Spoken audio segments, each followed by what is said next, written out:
que c'est la fin d'un arc aujourd'hui. C'est la fin d'un arc qui a duré pour le coup, pour ce qui me concerne, 13 semaines je crois. C'est la fin des vidéos sur les news par rapport aux grèves des acteurs et des scénaristes aussi avant ça. Et ouais, il y a eu 13 vidéos en fait sur les grèves, mais j'en ai pas fait la semaine dernière, j'en ai pas fait samedi dernier, parce qu'il n'y avait pas vraiment de news, donc j'attendais vraiment que ça tombe. J'en ai plutôt parlé le dimanche dans le dimanche des déviants. Mais ouais, ça y est. Après 13 semaines à couvrir les grèves, alors on va préciser un truc, contrairement à ce que j'ai pu lire à certains endroits, la grève n'est pas encore officiellement terminée. Elle est terminée, mais elle n'est pas officiellement terminée. Faut savoir qu'il reste encore... alors il y a eu le vote du bureau national de la SAG-AFTRA.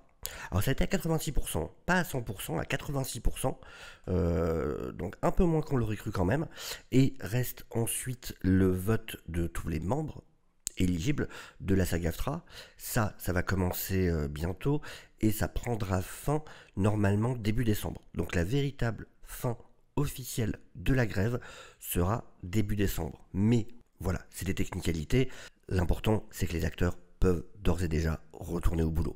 D'ailleurs, dès hier soir, j'ai regardé d'ailleurs les vidéos de tout à l'heure, dès hier soir, Tom Hiddleston et Brie Larson étaient invités chez Jimmy Fallon, justement. Alors, du coup, Tom Hiddleston arrive pour le final, juste après le final, pour faire la promo de sa série, Brie Larson après la sortie, mais voilà, ça a repris, la promotion reprend, les tournages vont reprendre. C'est peut-être une guerre à Hollywood d'ailleurs, au niveau... Enfin, le nombre de coups de téléphone qu'il doit y avoir, la guerre entre les studios, qui aura tel acteur qui doit jouer dans plusieurs trucs en premier, qu'est-ce qu'on fait démarrer d'abord, qui aura les lieux de tournage, qui aura les équipes techniques dont il a besoin, qui aura ceci, cela, ça doit être une guerre, on n'imagine même pas à quel point. Mais on va revenir du coup un peu sur ce qui s'est passé, sur ce deal. Et donc, on a la MTP qui a fait une déclaration, qui a dit voilà, donc le jour de l'accord avec le syndicat des acteurs, donc la MPTP qui représente les patrons de studios et de plateformes de streaming, et qui disent voilà, que cette tentative d'accord, c'est comme ça que ça s'appelle, représente un nouveau paradigme. Ça donne au syndicat des acteurs en gros beaucoup d'avantages. On va résumer, ça leur donne beaucoup d'avantages. Ce que je voulais vraiment, c'est plutôt qu'on... déjà, on va lire la déclaration du syndicat des acteurs. Qu'est-ce qui est dit? Donc nous sommes ravis et fiers de vous annoncer qu'aujourd'hui, votre comité a voté à l'unanimité pour approuver un accord de principe avec la MPTP. À partir de minuit 1, donc Pacific Time, le 9 novembre, notre grève est officiellement suspendue. Donc c'est bien suspendu. C'est pas que c'est fini, c'est qu'elle est suspendue. Et tous les piquets de grève sont fermés. Ça veut dire qu'on n'empêchera plus les gens de pouvoir travailler, de pouvoir tourner et tout ça. Nous vous tiendrons au courant dans les prochains jours des rassemblements de célébration qui auront lieu dans tout le pays. Donc voilà, sans ça je dis aussi que c'est une technicalité. Déjà, les mecs prévoient la teuf. La teuf est prévue, c'est bon, ok il reste le vote machin, mais on va vous dire où est-ce qu'on fait de ça. Dans un contrat évalué à plus d'1 milliard de dollars, nous sommes parvenus à un accord d'une portée extraordinaire qui comprend des augmentations minimales de rémunération supérieures aux normes. Ça veut dire, ça casse le principe de normalement, voilà, il y a tant de pourcentage chaque année, et ben là on a cassé ce principe-là, bim, il y a plus d'augmentation en fait. Des dispositions sans précédent en matière de consentement et de rémunération qui protégeront les membres de la menace de l'IA et qui, pour la première, qui était le gros point, vraiment on en reparlera, mais qui était vraiment vous allez voir qu'il y a des trucs intéressants. On va voir les détails des contrats, et par exemple, il y a des trucs marrants sur les castings que je savais pas du tout, vous allez voir, il y a des trucs assez étonnants au-delà des gros points qu'on connaît déjà.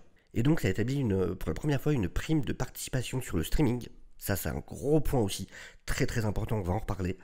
Les plafonds de nos régimes de retraite et de santé ont été considérablement relevés, ça c'est très important aussi, ce qui apportera à nos régimes la valeur dont ils ont tant besoin.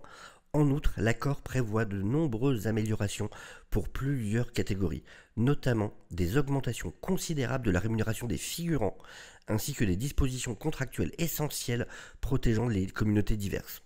On va préciser aussi ça. Nous sommes parvenus à un contrat qui permettra aux membres de la SAG-AFTRA de toutes les catégories de construire des carrières durables. Des milliers d'artistes-interprètes aujourd'hui et à l'avenir bénéficieront de ce travail. Tous les détails de l'accord ne seront pas communiqués tant que l'accord de principe n'aura pas été examiné par le Conseil national de SAG-AFTRA. C'est pour ça que pour l'instant on ne connaît pas tout. Alors faut dire que c'est 80 pages. Le bordel qui résume, c'est 80 pages quand même, voilà, à lire pour pouvoir avoir vraiment connaissance de tout ce qui a été décidé. Et donc voilà ce que je vous dis, 80 pages quand même du coup, pour bien comprendre de quoi il retourne dans l'accord, qui n'ont pas été rendus publics, qui iront aux membres éligibles de la guilde le 13 novembre, donc dans 2 jours. Et là, comme je vous expliquais, il y aura donc le vote de ratification sur l'accord qui commencera le 14 novembre et qui continuera jusqu'à la première semaine de décembre. Ça veut dire donc les 160 000 membres du syndicat des acteurs vont voter jusqu'à la première semaine de décembre. Et là, officiellement, la grève sera terminée. Ça, c'est très intéressant. Voilà, c'est la partie la plus importante. On a ici les gros points pour l'instant qui sont connus de cet accord qui a eu lieu. Et donc l'accord, contenu des augmentations qui sont bien plus importantes que les habituelles, c'est-à-dire il y aura 7% déjà à la signature. Donc dès la signature, dès début décembre, 7% d'augmentation sur les minimums. Ensuite, 4% en juillet 2024, ça fera donc 11,28% très exactement sur la première année. Ensuite, 3,5% en juillet 2025. Et donc voilà, c'est des grosses augmentations par rapport à ce qu'il y avait habituellement. Il y a aussi pour les figurants, 11% d'augmentation à partir du 12 novembre 2023. Donc ça, direct, ça attend même pas la ratification. Et ensuite, 4% dès le 1er juillet 2024, puis 3,5% le 1er juillet 2025. Et alors ça, je vais vous expliquer, pour la première fois, le nombre de... Je vais vous expliquer. En gros, ce qui se passe, c'est que quand vous embauchez des figurants, donc tous les acteurs de background et tout ça, il y a un nombre minimum, on pourrait embaucher n'importe qui, dire tiens, toi tu passes dans la rue, viens, tu vas être figurant sur le truc, on va te filer tant. Ok. Non. Sur chaque tournage, il y a l'obligation d'embaucher un certain nombre de figurants qui sont inscrits au syndicat des acteurs, qui sont inscrits à la SAG-AFTRA. On ne peut pas prendre que des gens au pif machin, que faire des... vous voyez, comme vous voyez des annonces de casting, ah bah tiens, je vais appeler, peut-être que je vais être embauché, ça me fera faire un... Voilà. Il faut qu'il y ait un minimum, un certain nombre d'acteurs, enfin de gens qui fassent partie du syndicat des acteurs. Et pour la première fois, ce nombre augmente à Los Angeles pour correspondre en fait au même nombre que ce qui était déjà le cas à New York. Ça veut dire que ça passe de 22 à 25. Il faudra au moins 25 des figurants qui soient inscrits au syndicat des acteurs. Ce qui du coup, ils disent, annuellement, ça devrait rajouter 11 000 jours de travail à des acteurs syndiqués. Ce qui clairement n'est pas rien. Il y a aussi, alors voilà, ça c'est les augmentations sur tout ce qui est fonds de retraite, fonds de pension, tout ça. Ça c'était le point, il y a eu 2 points qui ont vraiment retardé l'accord. C'est d'une part la demande de la SAG-AFTRA, du syndicat des acteurs, sur un partage des revenus sur le streaming. Eux voulaient des residuals. On va voir qu'ils ont réussi à obtenir pour le coup. Mais ça c'était vraiment un des gros points de blocage. Le deuxième, c'était sur l'IA, où là c'était vraiment une débilité de la part des studios qui estimaient normal de dire ouais on veut pouvoir se servir gratuitement et pour faire ce qu'on veut sans avoir demandé la permission de personne des gens dont on a l'image.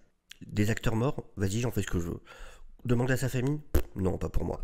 Ça clairement, je pense qu'ils ont très vite vu que quand ça a été connu des médias et du grand public, vu les réactions, je pense que c'est ce qui les a poussés à revenir en arrière là-dessus. Mais cette demande était absolument hallucinante. C'était d'une débilité incroyable. Pour le coup, de penser que ça allait pouvoir être accepté, c'est juste hallucinant de la part des studios. Ça montre à quel point les mecs sont hors sol parfois, c'est assez fou. Mais donc, sur ce point-là, ils n'ont pas obtenu ce qu'ils voulaient, SAG-AFTRA, mais c'est ce qu'explique ailleurs Fran Drescher, donc la patronne du syndicat. Et en gros, déjà voilà le système. Il va y avoir 40 millions qui vont être alloués par rapport au streaming, de partage de revenus par rapport au streaming. 40 millions. Sur ces 40 millions, 75%, 30 millions, iront aux acteurs qui jouent dans les séries qui ont le plus de succès sur les plateformes. Des séries qui seront au moins regardées par 20% du nombre d'abonnés à une plateforme. Ça veut dire que ça va être des Stranger Things, c'est quelques séries, vraiment quelques séries. Et donc, ceux-là toucheront une part sur ces 30 millions qui seront partagés.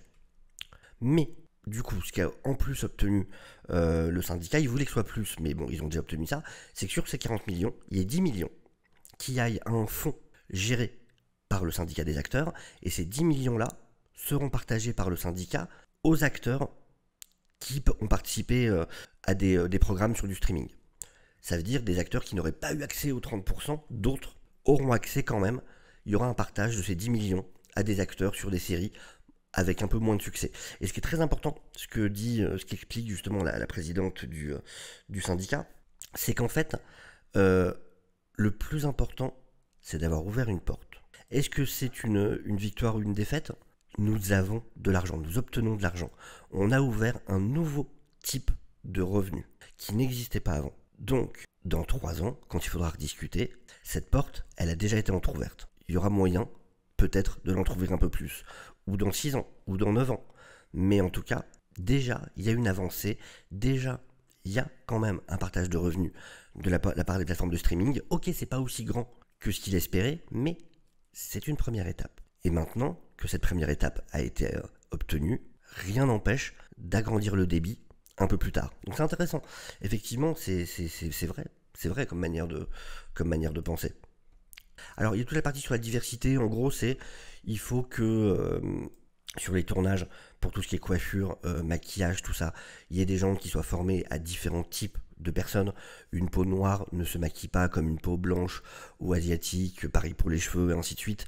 Et voilà, que ce soit pris en compte en fait sur les tournages, qu'il y ait des traducteurs si on a besoin, si on a fait appel à des acteurs d'autres langues, qui utilisent d'autres langues. Pas mal d'autres choses. Il y a aussi sur ce qu'ils appellent des coordinateurs d'intimité.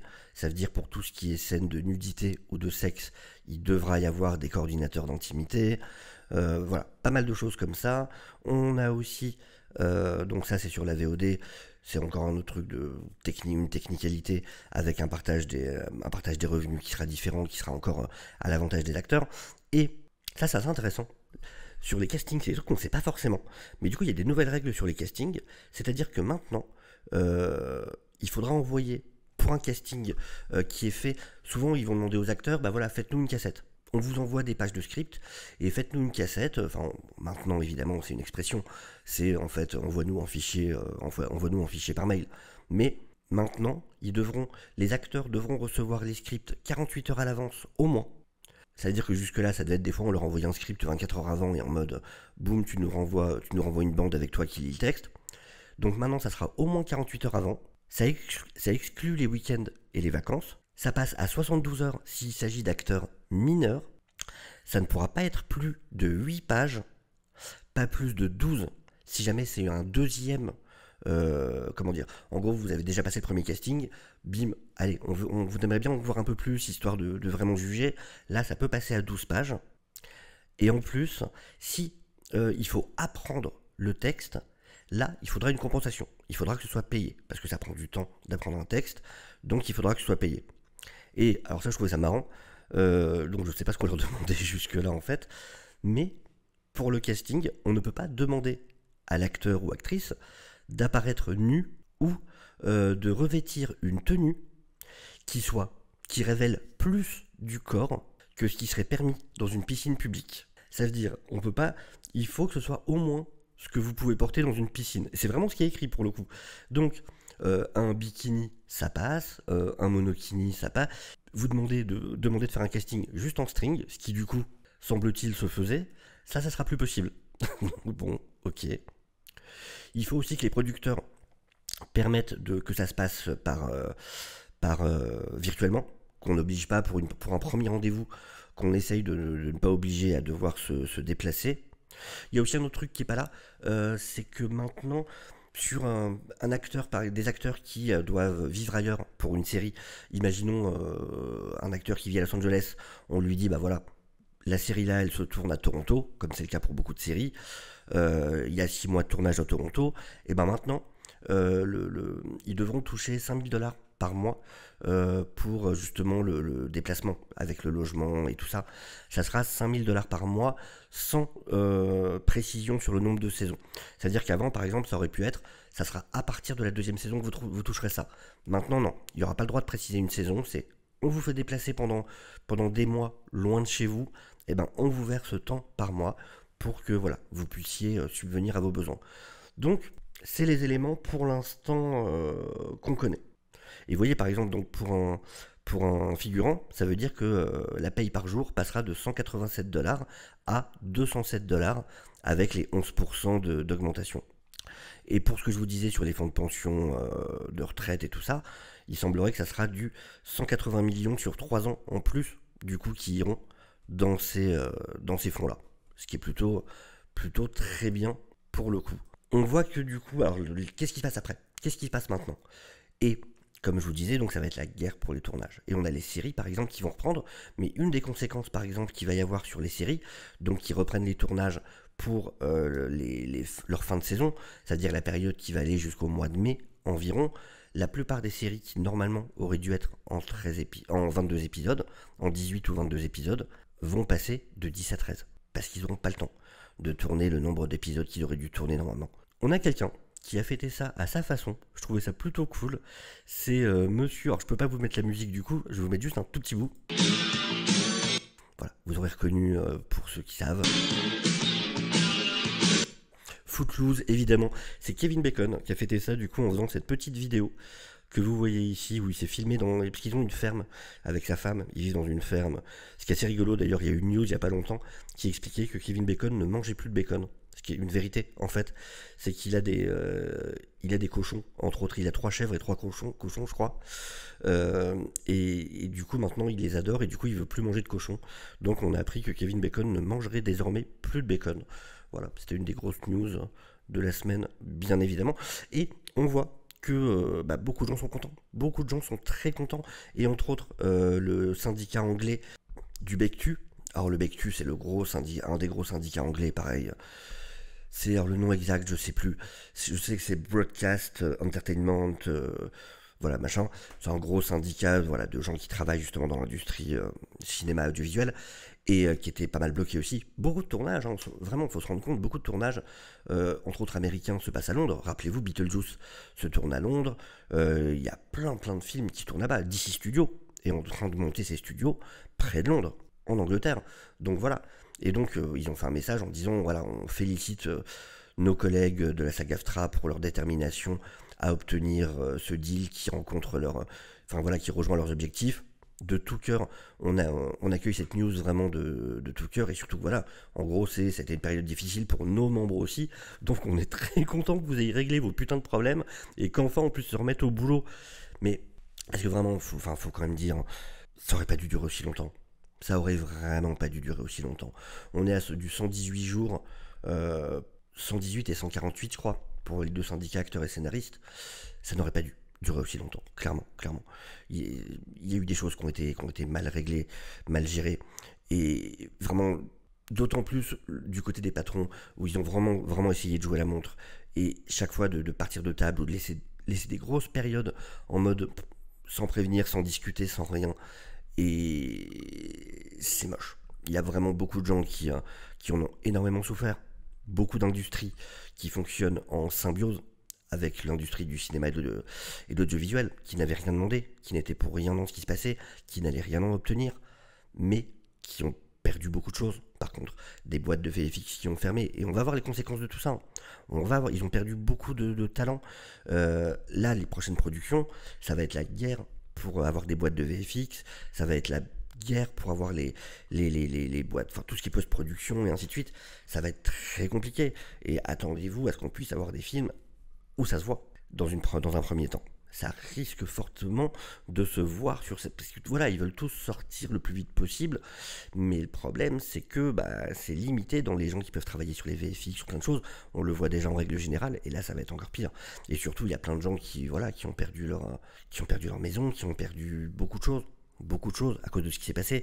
Et voilà, il y a des raisons d'en vouloir effectivement aux patrons qui ont énormément fait traîner ça.